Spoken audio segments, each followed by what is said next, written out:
பல்கலைக்கழகத்தில் பொறியியல் அல்லாத படிப்புகளுக்கு ஜூலை 9 முதல் கவுன்சிலிங் தொடங்கும் என்று தெரிவிக்கப்பட்டிருக்கிறது. அண்மை செய்தியாக பார்த்து வருகிறோம். கூடுதல் விவரங்களோடு செய்தியாளர் பிரசன்னா இணைக்கிறார். பிரசன்னா, விவரங்கள்.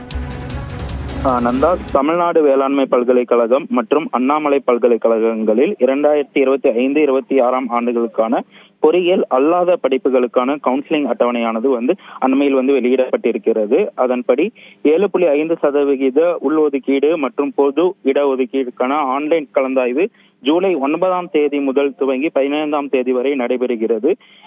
இதில் முதல் கட்ட சான்றிதழ் சரிபார்ப்பு என்பது ஜூலை 19ஆம் தேதியும், பொது இடஒதுக்கீட்டிற்கான சான்றிதழ் சரிபார்ப்பு என்பது ஜூலை 21 முதல் 26ஆம் தேதி வரை நடைபெறும் என தெரிவிக்கப்பட்டிருக்கிறது.